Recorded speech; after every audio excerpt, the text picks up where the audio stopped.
The Alarbus sequence was really one of the more difficult ones, in the sense that the movement of the limbs, it was difficult to steady them. You know, it was always challenging to keep them straight, and to not have it be too long, and to not have it be too jarring because it was the first of these nightmare sequences, and not have it feel like it's inconsistent with the rest of the film.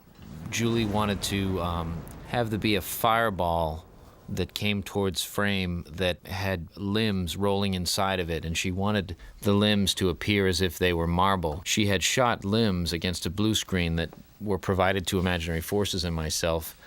The material that they were made out of wasn't marble, so we tried a lot of tests to try to make them look like they were marble, but the fire looked better if the whole tone of the scene was more orange and red.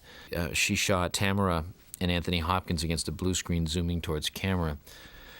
And we tried to, without shooting any live action elements, we were kind of limited by what we could shoot, and we just tried to composite all of these elements together. So Mutius, Julie had this idea of all the angels coming up from the sacrificial lamb that he killed that Titus killed his son Mutius. One of the harder things there, which I guess adds to the raw nature of these things. I mean, I think she wanted them to be layered, but putting the head on Mutius, even though they had shot him, against a blue screen with his head stationary, putting it on the sheep always looked strange. And so trying to get that to not look too silly, I mean, it looked a little like a Terry Gilliam kind of thing. But I like the writing that comes up. It doesn't really mean anything. It's just this fake sort of, Cyrillic alphabet, but we liked adding that graphic element. And she had footage of the angels flying against blue screen, but we had to put them against red. And, we move into Anthony Hopkins' eye, and that's a huge blow up on that one frame. So really, all of what we did was listening to Julie's ideas and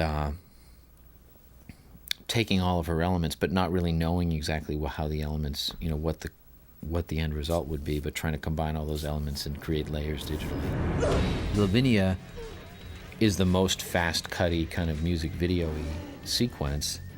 It's not as languid as Mutius or even Rape, Revenge, and Murder, but that's the way Julie always wanted it. It was like when they were playing pinball, and when the boys are in that scene where they're in there running around, she really wanted it to be aggressive in that sense. And she had images from the play where Lavinia had a doe's head on and had her arms replaced with hoofs. So it was always supposed to be her writing in the sand, and the idea was that we would integrate the footage that was shot of Lavinia drawing her stick lines. We ended up wanting to do this thing that wasn't so much sand being kicked up, but the scratches actually were physically becoming the silhouettes of the tree branches. We talked about, the boys turning into tigers or morphing kinds of things. But I actually Lavinia might be a little bit fast-cutty, but what I like about it is that we suggested that they were tigers without necessarily, just relying on double exposures and intercutting rather than physically, in a 3D situation, transforming them. And she always wanted it to be handmade, so that was good. The same thing with Mutius and Rape, Revenge, and Murder. They're like these old cameo photography books. They're in the windows, and they have the type down the bottom, which really doesn't mean anything.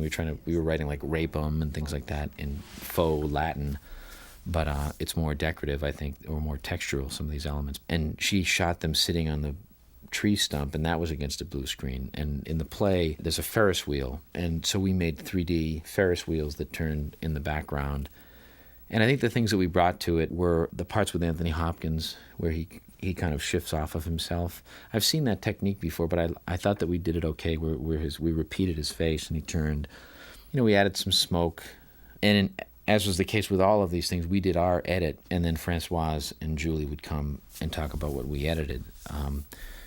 We scanned in textures, and we created animation, we created graphics, we made layers, but we didn't shoot any live action for any of it. We used a stock fireball that I shot for something else for Alarbus. But it was nice to get Tamara with butcher knives in her crown. I mean, that, how are you going to go wrong with something like that? I am revenge, sent from the infernal kingdom.